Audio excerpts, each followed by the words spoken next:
दुसऱ्या भागात दुसरीमंत मनुष्य होता, तर तो ज्या भागात होता तो नरक किंवा त्याला शब्द वापरला जातो. तर तो हा नरक आहे.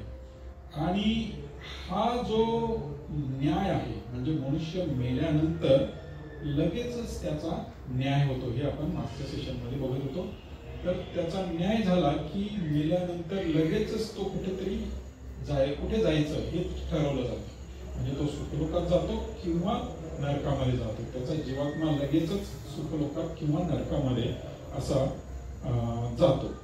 त्यामुळे तो न्याय मेल्यानंतर लगेचच आहे. कोणता वाला की तो नरकात जाणार की सुखलोकात जाणार, परंतु त्याला काय बक्षीस मिळणार किंवा किती शिक्षा मिळणार हे नंतर शेवटचा न्याय होईल त्यावेळेस त्याला शिक्षा किती मिळणार हे ठरणार आहे. परंतु त्याला बक्षीस काय मिळणार आहे तर ते ठरणार आहे. आता हे जे आहे याच्यामध्ये आपण पाहिलं होतं की मनुष्य मेल्यानंतर तो नरकात जातो किंवा सुखलोकात जातो. परंतु सुखलोकात किंवा नरकात जरी गेला तरी देखील तिथे त्याला त्या मनुष्याला एकतर नरकात किंवा सुखलोकात जरी जात असला तरी काही जे जीवात्मे आहेत तर ते काही जे जीवात्मे आहेत तर ते जीवात्मे हे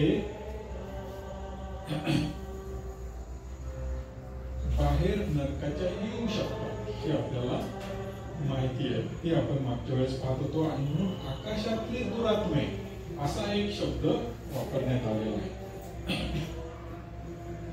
बरं, ऑनलाईन जॉईन करणाऱ्या लोकांना एक विचारतो की तुम्हाला आजूबाजूचा नॉईज किंवा आवाज येतोय का?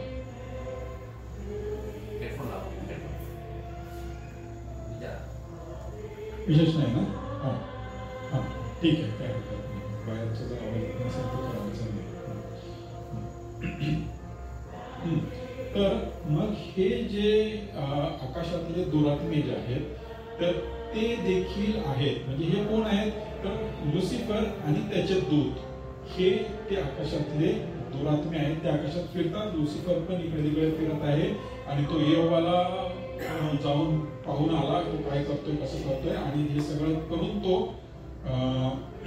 लुसिफर हा देवाकडे जाऊन योबाबद्दल तक्रार करतो. म्हणजे ही तक्रार करण्याचं जे प्रकरण आहे हे लुसिफरचं तेव्हापासून चालू आहे. आजपर्यंत तो आपल्याविषयी तक्रारी करत राहतो. म्हणून आपली प्रार्थना देवाकडे आधी गेलेली कधी चांगली, कारण लुसिफरची तक्रार जाण्याच्या आधी. म्हणून ही गोष्ट सर्वांनी लक्षात ठेवा की आपली प्रार्थना प्रभूकडे आधी गेली पाहिजे लुसिफरची तक्रार जायच्या आधी. नाहीतर मग त्याची तक्रार गेल्यानंतर तो आधी तक्रार घेऊन आला म्हटल्यावर त्याला त्याचा ऍडव्हान्टेज मिळाला नाही पाहिजे. म्हणून आपली प्रार्थना प्रभूकडे आधी जायला पाहिजे.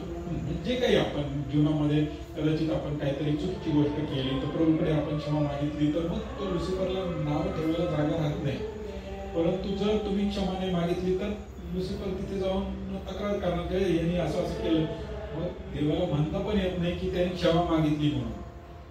मग ते सगळं म्हणजे जे संभाषण होईल ते वेगळ्या दिशेला जाऊ शकतं, आपल्याला त्रास होऊ शकतो. म्हणून आपण अगोदरच या गोष्टी करायला पाहिजे. म्हणून आता हे आकाशातले दुरात्मे हे काय करतात हे तुमच्या साधारण लक्षात आलं. आता एक वचन आपण मागच्या वेळेस पाहिलं होतं की कशा पद्धतीने मेल्यानंतर लगेचच न्याय होतो. याच्याविषयी एक वचन होतं इब्री लोकासपत्र 9 अध्याय आणि 27 वचन.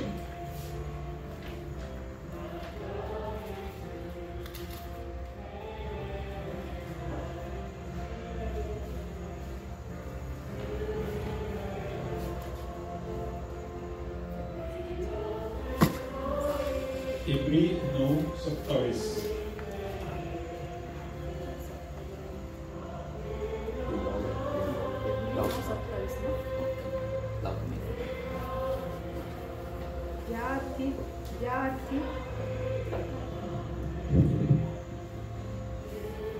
ज्या अर्थी माणसाला एकदाच मरणे व त्यानंतर न्याय होणे नेमून ठेवले आहे. तर मनुष्याला एकदाच मरणे आणि त्यानंतर न्याय ठरवणे नेमून ठेवलेले आहे. तर ही गोष्ट आपल्याला लक्षात घ्यायची की मनुष्य मेल्यानंतर त्याचा न्याय होतो.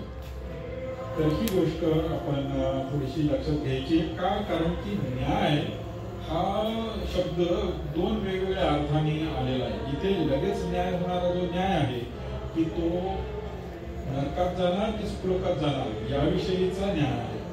परंतु त्याला किती बक्षीस मिळणार किंवा किती शिक्षा मिळणार हा वाला न्याय हा वेगळा आहे. तो या ठिकाणी म्हटलेला नाही की लगेचच जो न्याय आहे तो पुनरुत्थानाच्या वेळेस होतो. हा जो न्याय आहे की कोणाला किती शिक्षा होणार किंवा किती बक्षीस मिळणार हा न्याय पुनरुत्थानाच्या वेळेस होतो. आता अजून एक वचन वाचू की न्याय हा चांगल्या लोकांचा पण होतो, वाईट जे आहे दुष्ट आहेत त्यांचा होतो, परंतु जो चांगले आहेत त्यांचा पण होतो. इब्री लोकासपत्र 10 अध्याय आणि 30 वचन आपण पाहूया. इब्री 10:30. कारण सूड घेणे मजकडे आहे, मी फेड करीन, आणखी परमेश्वर आपल्या लोकांचा न्याय करीन. परमेश्वर आपल्या लोकांचा न्याय करेल असे त्याने म्हटले, तो आपल्याला माहित आहे. तर मग परमेश्वर आपल्या लोकांचा न्याय करेल हा शब्द आपल्याला इथे थोडा समजून घ्यायचा की परमेश्वर दुष्टांचा न्याय करेल असं या ठिकाणी म्हटलेलं नाहीये, तर परमेश्वर आपल्या लोकांचा न्याय करेल असं म्हटलेलं आहे.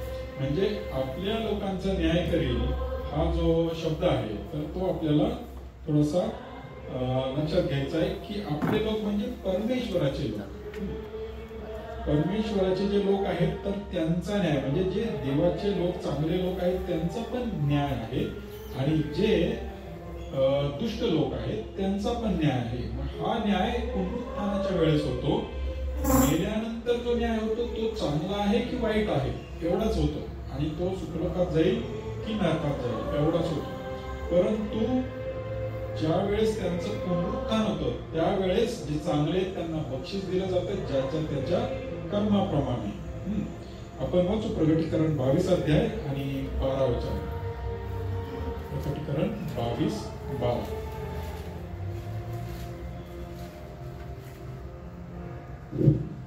पहा, मी लवकर येतो आणि प्रत्येकाला ज्याच्या त्याच्या कृत्याप्रमाणे देण्यास माझ्याजवळ वेतन आहे. ज्याच्या त्याच्या कृत्याप्रमाणे देण्यास माझ्याजवळ वेतन आहे. म्हणजे हे वेतन विषयी तो बोलतोय. इथे शिक्षा आहे असं म्हणत नाहीये. परमेश्वर हे म्हणत नाही की ज्याच्या त्याच्या कामाप्रमाणे मी शिक्षा देईल असं म्हणत नाही. तो काय म्हणतो, मी ज्याच्या त्याच्या कामाप्रमाणे वेतन देईल. म्हणजे जे चांगले लोक आहेत, जे देवाचे लोक आहेत, देवाच्या मंडळीतले आहेत, जे विश्वासणारे आहेत, त्यांच्यासाठी हे वचन आहे की ते काय काम करतात, किती काम करतात यावर त्याच्या त्याच्या कामानुसार त्याला वेतन आहे. आणि हे वेतन आहे, इथे वेतन शब्द वापरलेला आहे. वेतन म्हणजे बक्षीस आणि वेतन याच्यामध्ये फरक आहे. जर तुम्ही काम केलं तर तुम्हाला वेतन मिळेल. काम केल्यानंतर वेतन, वेतन ते पगार असं. तर तुम्ही काम केलं तर तुम्हाला काहीतरी काम देवाने नेमून दिलं जगामध्ये, तर ते काम जर तुम्ही केलं तर तुम्हाला वेतन मिळेल. आणि हे वेतन हे देणाऱ्याच्या मनावर नसतं, की किती काम केलं त्याच्यावर असतं. कारण वेतन किंवा पगार हा कामावर असतो. किती काम केलं त्याच्यावर तो पगार मिळतो. आणि बक्षीस हे देणाऱ्याच्या मनावर असतं. त्याला वाटलं की मला हे बक्षीस द्यायचं तो देईल, किंवा दान हे त्याला वाटलं मला हे दान द्यायचं तो देईल, आणि त्याला वाटलं नाही द्यायचं नाही देणार. म्हणजे दान किंवा बक्षीस हे देणाऱ्याच्या मनावर आहे. परंतु वेतन हे तुम्ही काय काम केलं तुम्हाला हक्क आहे ते वेतन घेण्याचा.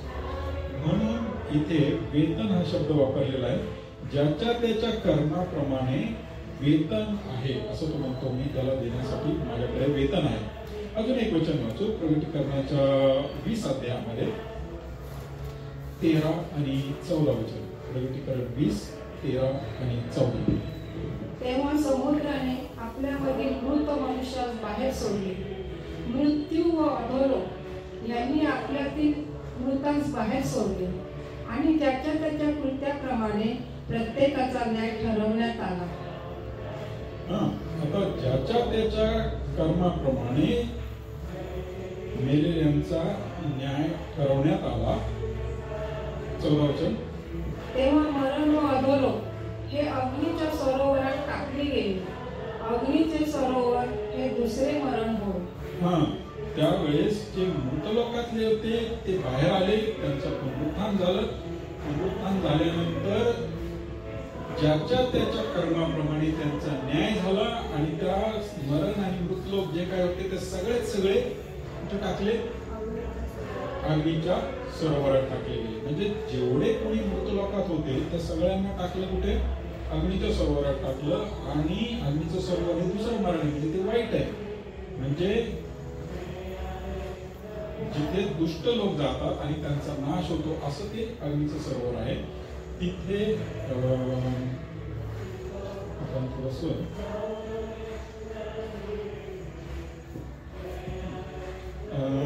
पृथ्वी आहे आणि या पृथ्वीच्या पोटामध्ये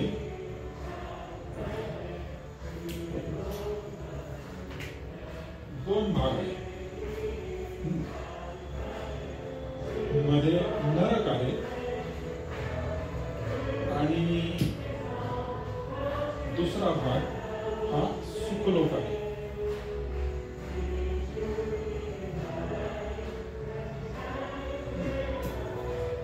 तर नरक आणि सुखलोक हे दोन भाग आहेत. आता यातून काही लोक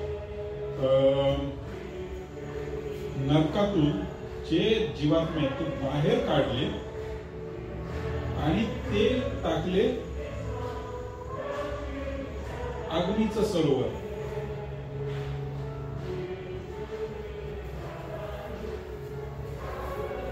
अग्नीचं सरोवर म्हटलेल्या ठिकाणी ते टाकले गेले.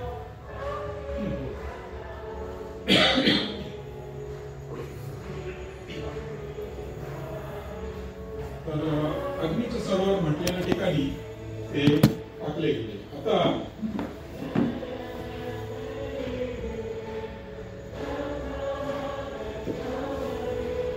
या ठिकाणी जे अग्नीच्या सरोवरात टाकले गेले ते लोक नरकमध्ये किंवा नरकामध्ये असलेले हे लोक अग्नीच्या सरोवरात टाकले गेले, कारण ते दुष्ट होते. त्यांचं पुनरुत्थान झालं आणि मग त्या अग्नीच्या सरोवरात टाकले गेले. म्हणजे ते जे पुनरुत्थान झालं तर पुनरुत्थान झाल्यानंतर त्यांचा न्याय झाला.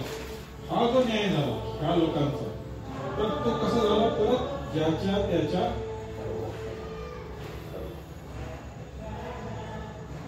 कर्माप्रमाणे.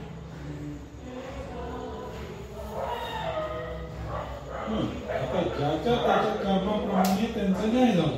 मग हा जो न्याय आहे ज्याच्या त्याच्या कर्माप्रमाणे, हा जे नरकातून अग्नीच्या सरोवरात जाणार आहेत त्यांचा झालेला आहे. म्हणजे त्यांचा न्याय, त्यांनी किती चांगली कामे केली त्याप्रमाणे त्यांना बक्षीस देण्यासाठी झालाय का? नाही झालेला. तो कशासाठी? की त्यांनी किती वाईट कामे केली त्याबद्दल त्यांना शिक्षा देण्यासाठी त्यांचा न्याय झालेला आहे. म्हणजे यांचा जो न्याय झाला त्यांना किती शिक्षा व्हायला पाहिजे त्यानुसार त्यांचा न्याय झालेला आहे. म्हणजे तितकी शिक्षा त्यांना होईल अशा प्रकारे त्याच्या कर्माप्रमाणे त्यांना शिक्षा देण्यात आली. म्हणून इथे दोन गोष्टी लक्षात घ्यायच्या की जे नीतिमान आहे त्यांचा न्याय होतो त्यावेळेस ज्याच्या त्याच्या कर्माप्रमाणे वेतन मिळतं आणि जे दुष्ट लोक आहेत त्यांना ज्याच्या त्याच्या कर्माप्रमाणे शिक्षा होते. म्हणून हे दोन्ही आपल्याला लक्षात घेतले पाहिजे. म्हणजे दोन प्रकारचे न्याय या ठिकाणी आपल्याला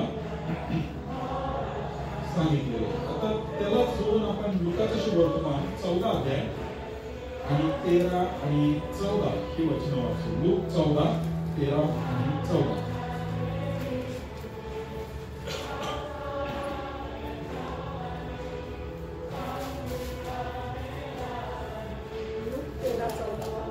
लूक 14 अध्याय 13 आणि 14 वचन.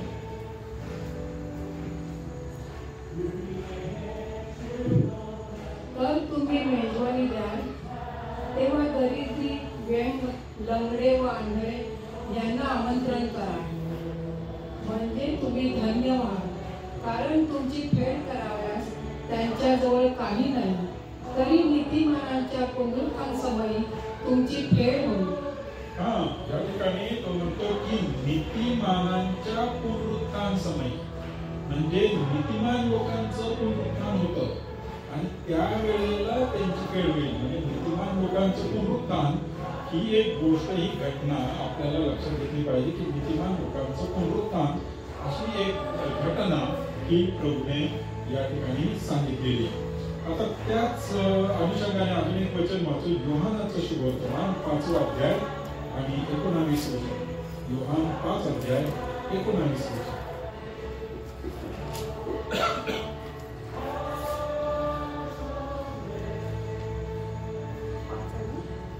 योहान 5:19.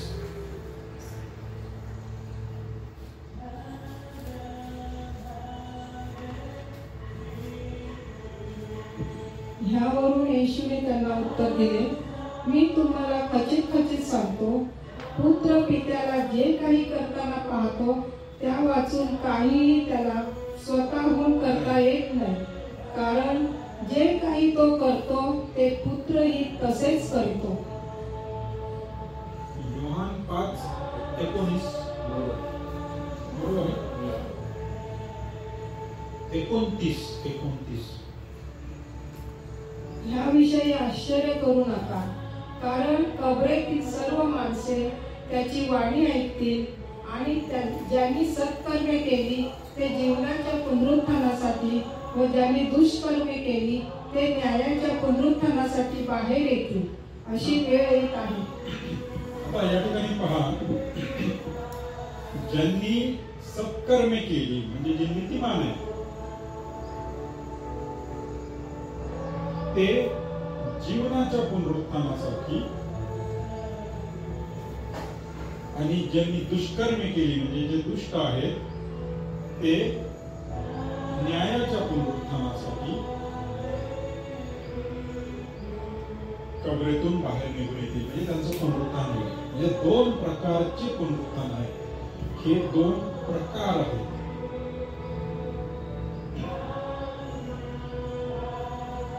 हे 2 प्रकार आहेत पुनरुत्थानाचे. हे 2 घटना नाही आहेत की एक घटना ही आहे नीतिमानांचं पुनरुत्थान आणि दुसरी घटना दुष्ट लोकांचं पुनरुत्थान. अशा 2 घटना नाही आहेत. हे 2 प्रकार आहेत. म्हणून 2 प्रकारचे पुनरुत्थान आहेत.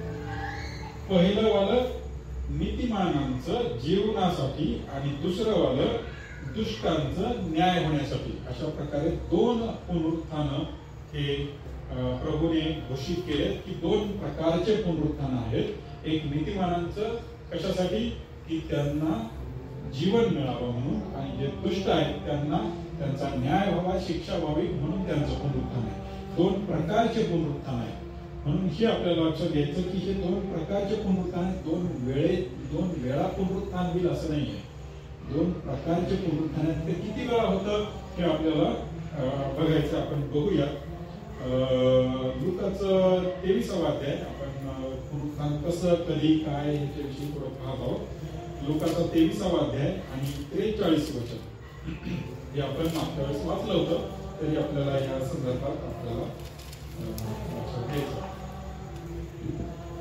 तो त्याला म्हणाला, मी तुला खचित सांगतो, तू आज माझ्या बरोबर सुखलोकात असशील.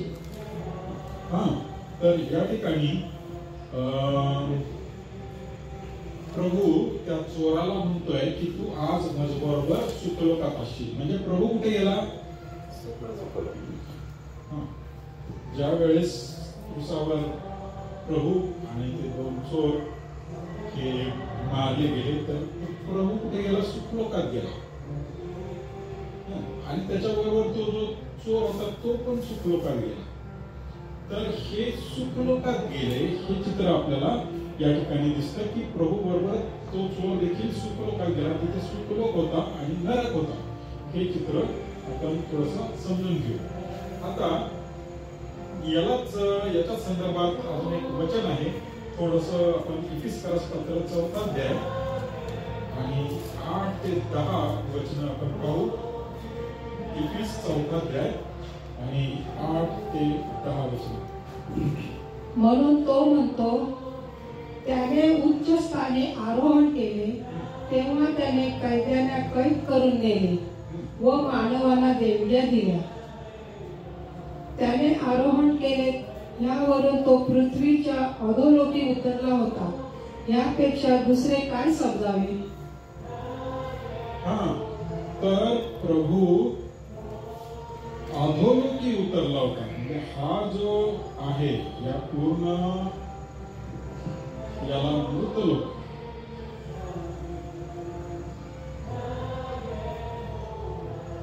किंवा याला दुसरा शब्द अधोलोक.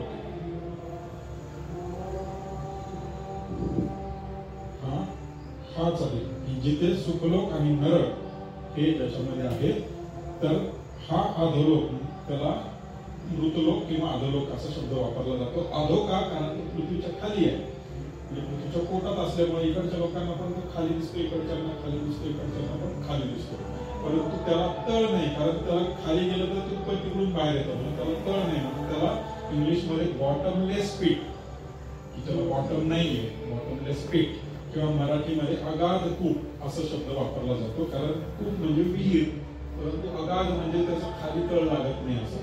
म्हणून कारण त्याला तळ नाहीये, कारण ते तिकडून बाहेर येतं, म्हणजे पूर्ण ते मध्ये पृथ्वीच्या पोटामध्ये असल्यामुळे त्याला तळ नाहीये. तर अशा प्रकारचं हे अगाध कूप किंवा अधोलोक किंवा मृतलोक म्हटलेलं ठिकाण आहे. तिथे तो प्रभू गेला असं या ठिकाणी सांगितलेलं आहे. आणि तो इथे वचन काय सांगतं की जर तो वरती चढला, म्हणजे वरती आकाशामध्ये तो चढला, जर तो वरती चढला तर तो खाली देखील उतरला, आणि तो खाली उतरला आणि नंतर त्याचं पुनरुत्थान झालं आणि मग तो वरती चढला. तर हे चित्र आपल्याला इथे समजून घ्यायचं.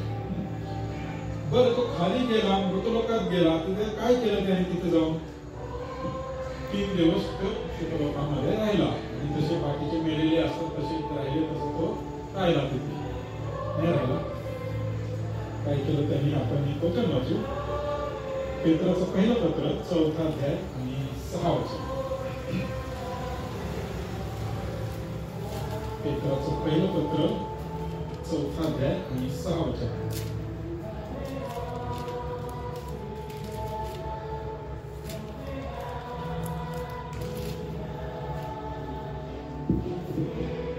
कारण सुवार्ता मृतांनाही सांगण्यात आली होती. सुवार्ता मृतांनाही सांगण्यात आली होती. कोणती सुवार्ता? जी सुवार्ता हे पेत्र, योहान, याकोब हे सगळे गाजवत होते, ती सुवार्ता की प्रभू आलाय, त्याने आपल्या पापाबद्दलची खंडणी दिली आहे, आता आपल्या पापाची क्षमा होते आणि आता आपल्याला प्रभूकडे जाता येऊ शकतं. ही वाली जी सुवार्ता आहे, तर ती सुवार्ता मेलेल्यांना सांगितली. कधी सांगितली? तोपर्यंत प्रभू आला नव्हता त्यावेळेस तर नव्हती सांगितलेली. मग ते मेल्यानंतर त्यांना सांगायला, मेलेल्यांना सांगायला कोण जाईल? जिवंत असताना तर त्यांना कोणी सांगितलं नाही. मेल्यानंतर कोण सांगेल? तर प्रभू 3 दिवस 3 रात्री पृथ्वीच्या पोटात जो होता तिथे जाऊन तो त्यांना सुवार्ता सांगत होता. आपण एक वचन वाचू. पेत्राचं पहिलं पत्र 3 अध्याय आणि 19 वचन. पहिलं पत्र 3 अध्याय आणि 19 वचन. त्या आत्म्याच्या द्वारे त्याने जाऊन तुरुंगातील आत्म्यांना घोषणा केली. त्याने जाऊन तुरुंगातल्या आत्म्यांना घोषणा केली. तुरुंगातले आत्मे म्हणजे ते तुरुंगात होते. कोण तुरुंगात होते? आत्मे. माणसं तुरुंगात असतात, जिवंत माणसं असतात माहिती. आत्मे तुरुंगात होते. म्हणजे कुठे होते? इथे अधोलोकामध्ये किंवा मृतलोकामध्ये हे तुरुंग आहे, आणि या तुरुंगामध्ये ते आत्मे होते. मृतलोकात किंवा अधोलोकात देखील ते तुरुंगात होते. म्हणजे नरक आणि सुखलोक हे दोन्ही पण तुरुंग आहे. फक्त पलीकडचा टप्पा चांगला आहे आणि इकडचा जरा जास्त त्रासदायक. जो नरक म्हटलेला भाग आहे हा कष्टदायक, त्रासदायक तुरुंगाचा भाग आहे. जो सुखलोक आहेत तिथे जरा चांगले लोक ठेवले जातात की ज्यांनी काही पाप केलेलं नाही परंतु ते तुरुंगात आहेत. का? कारण की त्यांनी जरी काही पाप केलेलं असलं तरी ते देवाने त्यांची क्षमा करायचं ठरवलं. का? कारण त्यांनी देवावर विश्वास ठेवला. परंतु त्यांची क्षमा तोपर्यंत होत नाही जोपर्यंत येशू ख्रिस्ताचं रक्त सांडत नाही. म्हणून आदामापासून तर येशू ख्रिस्ताच्या बरोबर जो तो चोर मेला क्रूसावर तिथपर्यंत सगळ्यांचे आत्मे सुखलोकात जाऊन थांबले होते की बाबा आता आपल्याला येईल तो आणि मग नंतर आपल्याला इथून तुरुंगातून बाहेर काढतील. म्हणजे प्रभू येण्याची ते वाट बघत होते की तो कधीतरी येईल आणि मग आपल्याला ह्या तुरुंगातून तो बाहेर काढून देईल. पण एक वचन वाचू त्यासाठी सगळे लोक त्या बंदीशाळेत होते किंवा तुरुंगात होते आणि त्यांना जाऊन त्यांनी घोषणा केली. असं म्हटलं की बंदीशाळेतल्या आत्म्यांना त्यांनी जाऊन घोषणा केली. मग ह्यांना जाऊन येशूने सांगितलं कारण तो देखील मेल्यानंतर तिथे गेला आणि त्यांना जाऊन त्याने घोषणा केली. वचन वाचू आपण योगाचं पुस्तक 19 अध्याय आणि 26 वचन. योग 19:26.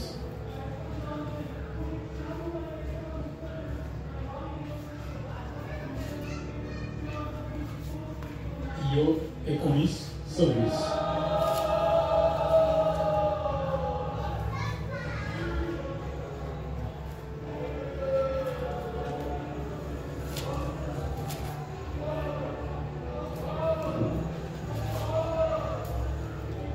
योग 19:26.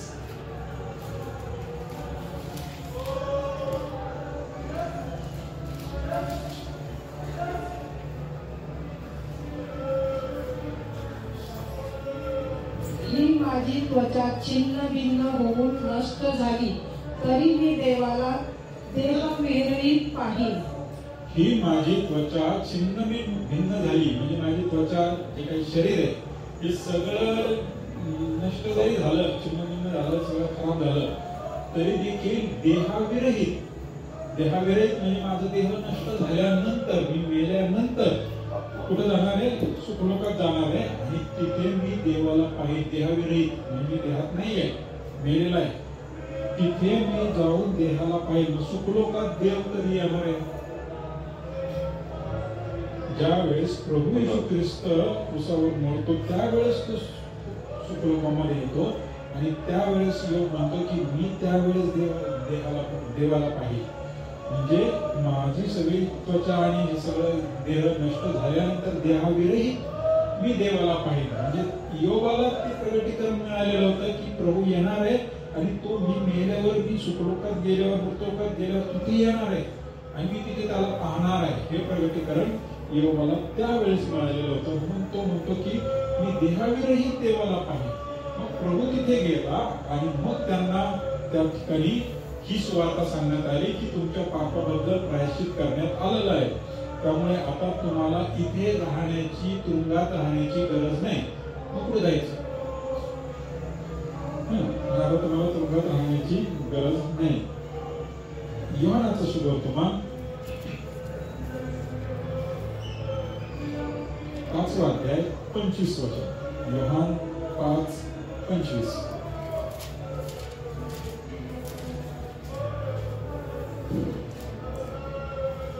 मी तुम्हाला खचित सांगतो की मेलेले लोक देवाच्या पुत्राची वाणी ऐकतील व जे ऐकतील ते जिवंत होतील.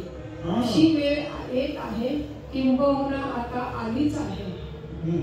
अशी वेळ येत आहे किंवा आलीच आहे की प्रभू म्हणतो आता येत आहे म्हणजे कधीतरी येईल असं नाही. आता आलीच आहे की जेव्हा थडग्यामधले लोक म्हणजे थडग्यामध्ये जे मेलेले लोक आहेत ते त्याची वाणी ऐकतील. मग ती येशू ख्रिस्त लवकरच मारणार आहे ते त्याला माहिती होतं आणि तो क्रूसावर मेल्यानंतर खाली सुखलोकात जाणार होता आणि तिथे त्याचे लोक हे थडग्यामधले लोक हे जे काही जीवात्मे आहेत ते त्याची वाणी ऐकतील. आणि अशी वेळ आलीच आहे म्हणतो तो आता. कारण काय की त्याचं मरण जवळ आलेलं होतं त्याला दिसत होतं. म्हणून तो म्हणतो की थडग्यामधले लोक त्याची वाणी ऐकतील आणि जिवंत होतील. म्हणजे हे जिवंत होतील म्हणजे इथे राहणार नाही. कारण एकदा तो गेला आणि त्यांना सुवार्ता सांगितली की आता तुमच्या पापाबद्दलचं प्रायश्चित झालेलं आहे, माझं रक्त सांडलं आणि त्याच्यामुळे तुमच्या पापाची क्षमा झाली, हे ज्यावेळेस तो म्हणतो त्यावेळेस त्यांना अरे वा, आता आपल्याला तुरुंगात राहायची गरज नाही, कुठे जायचं, ते जिवंत होतील म्हटलेलं आहे. म्हणजे त्यांचं पुनरुत्थान होईल असं या ठिकाणी सांगितलेलं आहे. तर आपण स्तोत्रामध्ये अजून एका माणसाचा कसा विश्वास आहे ते आपण वाचूया. स्तोत्र 71 आणि 20 वचन.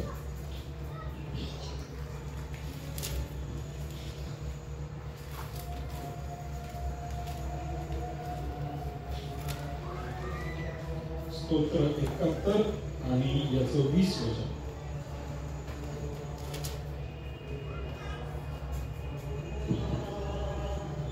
तू मला अनेक भारी संकटे भोगावयास लावली, तरी तू माझे पुनरुज्जीवन करशील आणि मला पृथ्वीच्या अधोभागातून पुन्हा वर आणशील.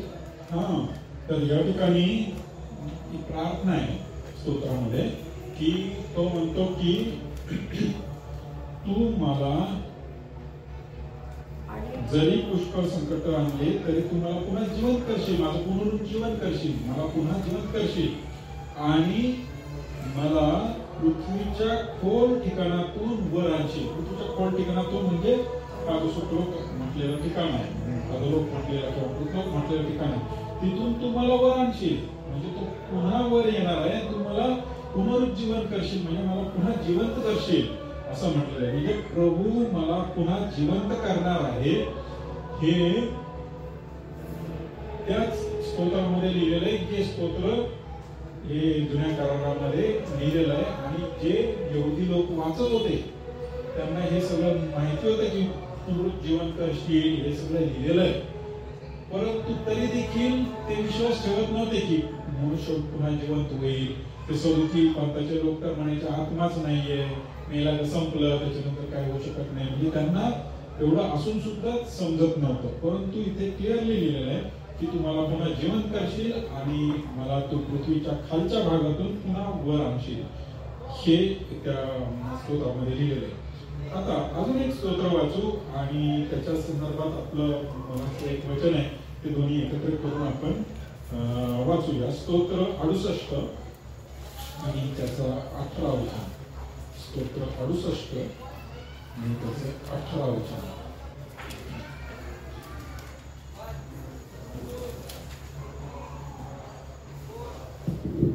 तू उच्च स्थानी आरोहण केले आहे, तू पाडाव केलेल्यास कैद करून नेले आहे. मनुष्यांमध्ये बंडखोरांमध्येही तुला नजराने मिळाले आहे, ह्यासाठी की हे परमेश्वरा देवा तू तेथे वास करावा. तर तू पाडाव करून नेले. सुरुवातीचं परत तू उच्च स्थानी आरोहण केले आहे. उच्च स्थानी आरोहण केले आहे म्हणजे तू उंच ठिकाणी गेलेला आहे, वरती गेलेला आहे. म्हणजे प्रभू वर चढला हा जो शब्द आहे, परत तो आकाशात चढला. तर ह्या वचनाविषयी सांगतो. तू उच्च स्थानी आरोहण केले आहे, तू पाडाव केलेल्यास कैद करून नेले आहे. जे पाडाव केलेले म्हणजे जे ऑलरेडीच या मृतलोकात किंवा अधोलोकात तुरुंगात ठेवलेले होते त्यांना कैद करून तू घेऊन गेलेला आहेस. म्हणजे हे जे सुखलोकामधले लोक होते त्या सगळ्यांना त्यांनी तिथून काढलं, कारण ते सुखलोकात म्हणजे तुरुंगात होते. त्यांना तिथे नरकात राहण्याची गरज नव्हती, कारण ते चांगले लोक होते. त्यांनी देवावर विश्वास ठेवला होता आणि म्हणून त्यांना तिथून सुखलोकातून काढून तो वरती घेऊन गेला. तर त्यांना तू कैद करून नेले असा शब्द वापरला. कैद करून नेले म्हणजे काय की त्यांना कैद करून म्हणजे पकडून नेले. त्यांना का पकडून नेलं? कारण तुम्हाला आता इथे राहायची गरज नाही, चला माझ्याबरोबर असं म्हणून त्यांना तो वरती वर चढत असताना तो वरती घेऊन गेला. तर हे चित्र आपल्याला या ठिकाणी दिसतं. आता ज्या वेळेस तो त्यांना इथून घेऊन आला, सुखलोकातून वरती आला, पृथ्वीपर्यंत पृथ्वीच्या पृष्ठभागापर्यंत आला, तिथे त्यांच्या कबरा होत्या. हे जे मेलेले होते त्यांच्या कबरा तिथे पृथ्वीच्या पृष्ठभागावर होत्या. आल्यानंतर पहिले त्या कबरामध्ये त्यांचे जे शरीर होते हे आत्मे त्या कबरामध्ये आले, ते जिवंत झाले आणि जिवंत होऊन त्यांचं रूपांतर झालं. त्यांना गौरवी शरीर मिळालं. का मिळालं? कारण प्रभू जिवंत झाला तर ते जिवंत व्हायला पाहिजे ना, कारण त्यांना ते जिवंत होतील असं त्यांची आशा होती. याविषयीच आपण वचन वाचूया, म्हणजे गोष्टी क्लिअर होतील. मत्तेचं 27 अध्याय, मत्ते 27 आणि 50 ते 53 वचन आपण मत्ते 27 याचं 50 ते 53 वचन. मग येशूने पुन्हा मोठ्याने ओरडून प्राण सोडला. तेव्हा पहा, पवित्र स्थानातील पडदा वरपासून खालपर्यंत फाटून दुभागला. भूमी कापली, खडकं फुटले, थडगी उघडली आणि भिजलेल्या पवित्र जनातील पुष्कळ जणांची शरीरे उठवली गेली. ते त्यांच्या पुनरुत्थानानंतर थडग्यातून निघून पवित्र नगरात गेले आणि अनेकांना दिसले. तर त्याच्या पुनरुत्थानानंतर हे लोक थडग्यातून बाहेर आले आणि पुष्कळांना दिसले. म्हणजे ऑलरेडीच ते थडग्यामध्ये होते, पण ज्यावेळेस प्रभूचं पुनरुत्थान झालं, प्रभू थडग्यातून बाहेर आला, तर प्रभू थडग्यातून बाहेर आला तर त्याच्या पाठोपाठ हे बाकीचे जे लोक होते, जे सुखलोकातले होते, ते पण त्याच्या पाठोपाठ आले आणि ते पण त्यांच्या थडग्यामध्ये जाऊन त्यांचं पुनरुत्थान झालं आणि ते बाहेर आले थडग्यातून. आणि जे नुकतेच मेलेले असतील कदाचित, तर ते जिवंत झालेले ते गावातल्या लोकांनी कोणी पाहिलं असतील त्यांना, कारण नगरात जाऊन पुष्कळांना दिसले असा शब्द वापरलाय. म्हणजे नगरामध्ये ते लोक जिवंत झाल्यावर ते बाहेर आल्यानंतर ते नगरात आले, लोकांना दिसले, आई हा तर मेला होता, कसं काय जिवंत आहे असं म्हणून त्यांना ते एक मोठा प्रश्न तयार झाला की कशी काय जिवंत झाले म्हणून. म्हणजे त्यांचं त्यावेळेस पुनरुत्थान झालं. हे जे लोक होते त्यांचं पुनरुत्थान त्यावेळेस झालं, कारण ते सुखलोकामध्ये होते आणि प्रभूने जाऊन त्यांना सुवार्ता सांगितली की आता तुमच्या पापाची खंडणी देण्यात आलेली आहे, आता तुम्ही माझ्याबरोबर चला. मग त्यांना सगळ्यांना गोळा करून, कैद करून किंवा गोळा करून त्यांना सगळ्यांना घेऊन तो वरती आला. त्याचं पुनरुत्थान झालं, त्याच्या पाठीमागे यांचं पुनरुत्थान झालं आणि मग या सगळ्यांना घेऊन तो वरती आकाशामध्ये गेला. तर हे जे चित्र आहे हे पुनरुत्थानाचं चित्र आहे. आणि हे पुनरुत्थान कोणत्या प्रकारचं आहे? दोन प्रकार आहे, पहिलं आणि दुसरं, नीतिमानाचं, दुष्टाचं, जीवनासाठीचं, न्यायासाठीचं. तर हे जे पुनरुत्थान झालं हे कुठल्या प्रकारचं पुनरुत्थान झालं? नीतिमान लोकांचं जीवनासाठी, सर्व काळच्या जीवनासाठीच हे पुनरुत्थान झालं. म्हणून पहिल्या प्रकारचं पुनरुत्थान आहे, म्हणून याला पहिलं पुनरुत्थान असा शब्द वापरला जातो. बायबलकडे बऱ्याच वेळा पहिलं पुनरुत्थान, दुसरं पुनरुत्थान असं म्हटलं जातं. पहिलं म्हणजे पहिल्या वेळेसचं असा अर्थ नाही, पहिल्या प्रकारचं हा अर्थ आपल्याला लक्षात घ्यायचा. पहिल्या प्रकारचं म्हणजे नीतिमानाचं जीवनासाठीचं होणारं पुनरुत्थान हे पुनरुत्थान झालं. तर हे आपल्याला लक्षात घ्यायचं की नीतिमानांचं जीवनासाठी होणारं जे पहिल्या प्रकारचं पुनरुत्थान आहे, हे पुनरुत्थान ह्या सुखलोकात असलेले आदामापासून तर तो चोर जो येशू ख्रिस्ताबरोबर मेला तिथपर्यंतचे सगळे लोक जे होते, चांगले लोक, त्यांचं पुनरुत्थान झालं आणि ते वरती प्रभू बरोबर आकाशात घेतले गेले. हे पहिलं पुनरुत्थान. याचा आपण जर आपल्या हिशोबाने जर विचार केला तर पहिल्या पुनरुत्थानाचा हा पहिला टप्पा. पहिलं पुनरुत्थान म्हणजे हे पहिलं पुनरुत्थान, हे दुसरं पुनरुत्थान. आता हे जे पहिलं पुनरुत्थान आहे, तर ह्या पहिल्या पुनरुत्थानाचे टप्पे किती टप्पे आहेत? 1, 2 आणि 3 टप्पे. आपण पहिला टप्पा बघितला. पहिल्या टप्प्यामध्ये पुनरुत्थान कसं झालं हे आलं, तर हे पाहिलं. म्हणजे हा पहिला टप्पा येशूच्या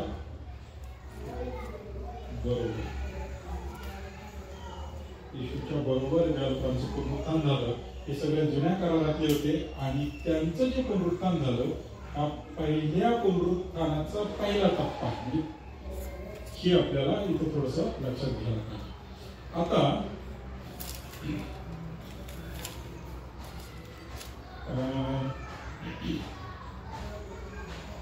ज्या वेळेस हे पुनरुत्थान झालं, येशू ख्रिस्ताबरोबर तो चोर मेला होता, मग येशू ख्रिस्ताचा पुनरुत्थान झाला आणि त्याच्यानंतर ते सगळेच जण त्यांचं पुनरुत्थान येशू ख्रिस्ताच्या बरोबर वरती गेले प्रभूकडे. त्याच्यानंतर कोणी मेलं नाही का? मेलं. कोण मेलं आपल्याला त्याच्यानंतर लगेच मारणाऱ्यांपैकी ख्रिस्तांच्या मंडळीमध्ये? ख्रिस्तांच्या कृत्यामध्ये सगळेच मेले, परंतु त्यांची नावं मेले म्हणून लिहिलेलं आहे ख्रिस्तांच्या कृत्यामध्ये. स्तेफन, यहूदा तर तो पुनरुत्थानाच्या आधीच मेला. त्याच्यानंतर मेला स्तेफन मेला आपल्याला माहिती. नंतर याकोबाला शिरच्छेद करण्यात आला. तर हे जे आहेत तर हे नंतर मेले. नंतर पुढे जाऊन पेत्र, पाऊल वगैरे हे सगळे जण नंतर मेले. योहान, याकोब वगैरे जे काही होते प्रभूचे प्रेषित होते ते पण सगळे मेले. मेल्यानंतर ते गेले कुठे?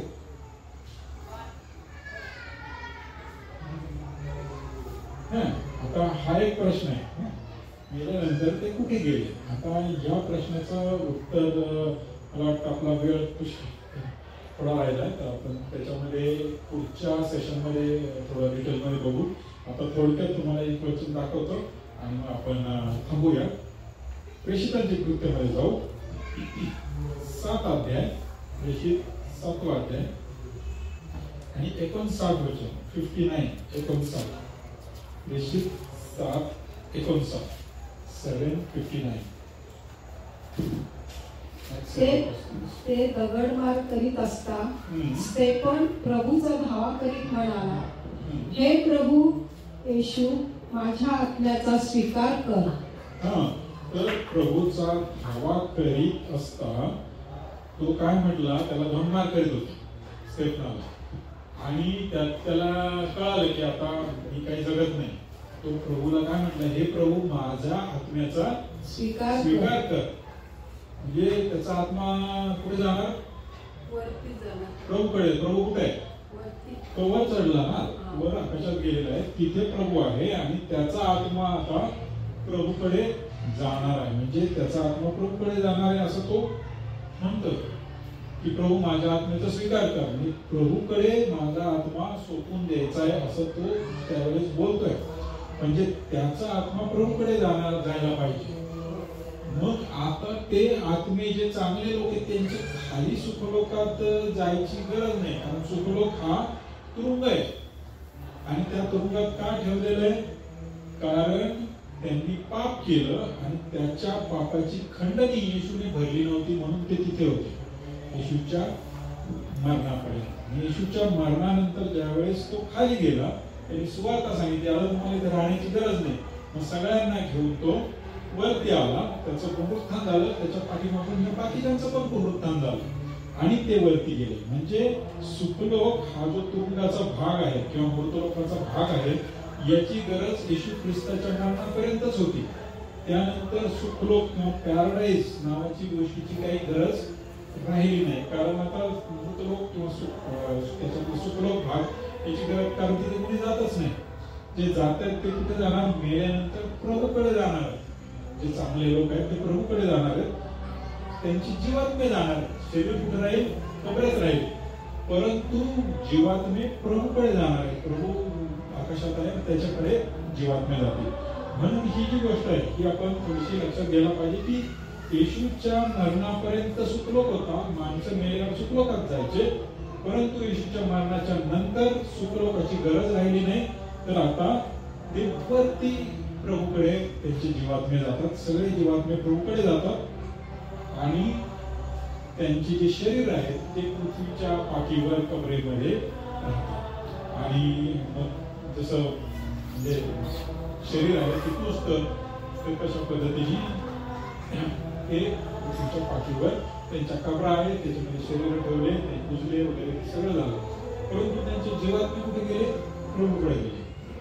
तर ही गोष्ट आपण लक्षात घ्यायला पाहिजे की प्रभूच्या नंतर सिच्युएशन बदलली. आता सुखलोकाची गरज नाही. मग मृतलोकामध्ये काय राहिलं? आता फक्त नरकच राहिला. आणि नरकामध्ये कोण जात आहे?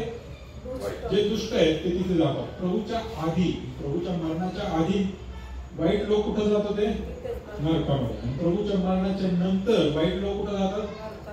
तिथेच नरकात जातात, कारण त्यांना तुरुंगात जाण्याशिवाय पर्याय नाही, की तिथेच त्यांना जाण्याची जागा आहे. तर त्यामुळे त्याच ठिकाणी नरकामध्येच जे दुष्ट आहेत त्यांना जावं लागतं. आणि म्हणून आपण जे वचन वाचलं की ज्याच्या त्याच्या कर्माप्रमाणे जेव्हा न्याय करण्यात आला त्यावेळेस मरण आणि मृतलोक हा अग्नीच्या सरोवरात टाकला गेला. सगळं टाकला गेला.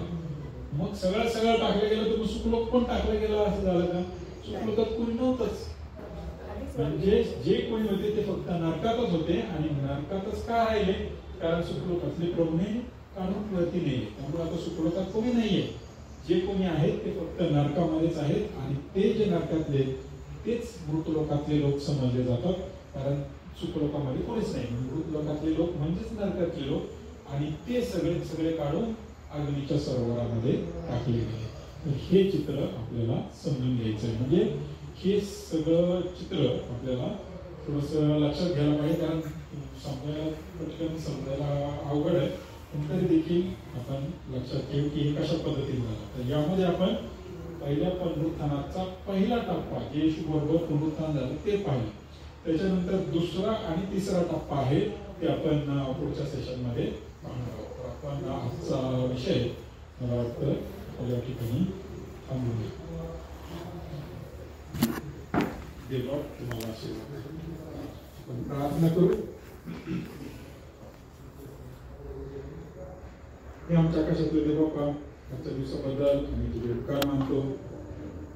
आजच्या सकाळच्या वेळेमध्ये तू आम्हाला एकत्रित केलंस आणि तुझ्या स्तुती आराधनेमध्ये प्रभू तू आम्हाला चालवलंस आणि तुझ्या वचनातून ज्या गोष्टी तू आम्हाला आमच्यासमोर येऊन दिल्यास त्या सर्व गोष्टींबद्दल प्रभू तुझे उपकार मानतो. जे काही तुझ्या वचनातून आम्ही शिकतो प्रभू त्याच्यावर आम्ही मनन करावं आणि अधिकाधिक तुझ्यामध्ये वाढावं. आमची आत्मिक उन्नती करून घ्यावी म्हणून विशेष करून आम्हाला सहाय्य कर. आणि प्रभू तुझं येणं जसं जवळ येत चाललंय तसं आम्ही अधिकाधिक तुझ्यामध्ये वाढत जावं आणि तू येशील तोपर्यंत तुला आवडतील असे लोक बनावं म्हणून विशेष करून आम्हाला सहाय्य कर. यावेळेस आम्ही सर्वजण तुझ्या हातात करतो. आमच्याबरोबर राहा, तुझ्या आत्म्याने आम्हाला भर आणि आमच्या जीवनामध्ये आम्हाला साथ. आमच्या दैनंदिन जीवनामध्ये असलेल्या आमच्या सर्व अडीअडचणी, समस्या, योजना सर्व आम्ही तुझ्यासमोर ठेवतो. आम्हाला योग्य प्रकारे मार्गदर्शन कर आणि तुझ्या पवित्र आत्म्याने चाल. जे सर्व जगभर पसरलेले लोक आहेत, जे तुझ्यावर विश्वास ठेवणारे आहेत, प्रभू सर्वांसाठी प्रार्थना करतो की सर्वांच्या प्रार्थना उत्तर दे. सर्वांना योग्य प्रकारे तुझ्या वचनामध्ये टिकून ठेव आणि तू येशील तोपर्यंत त्यांनी विश्वासात टिकून राहावं आणि तुला सामोरे जाण्यासाठी तयार व्हावं म्हणून विशेष करून सर्वांना सहाय्य कर. यावेळेस प्रभू जे आमचे नातेवाईक प्रियजन आहेत त्यांच्यासाठी देखील प्रार्थना करतो की त्यांनी तुझ्या सर्वकालिक जीवनाचा जो मार्ग आहे तो समजून घ्यावा आणि आपलं तारण साधून घ्यावं म्हणून त्यांना तुझ्या आत्म्याने प्रेरणा दे आणि त्यांच्या मनामध्ये परिवर्तन कर. या जगातल्या बरोबर त्यांचा नाश होऊ नये म्हणून त्यांना सांगा. सर्व गोष्टी प्रभू आम्ही यावेळेस तुझ्या हातात सोपवून देतो. आमचं सर्व जीवन तुझ्या हातात देतो. प्रभू येशू ख्रिस्त आमचा काढणारा याच्या नावात ही प्रार्थना केली म्हणून पाहिजे. आमेन. तर आजचा आपला सेशन संपलेला आहे.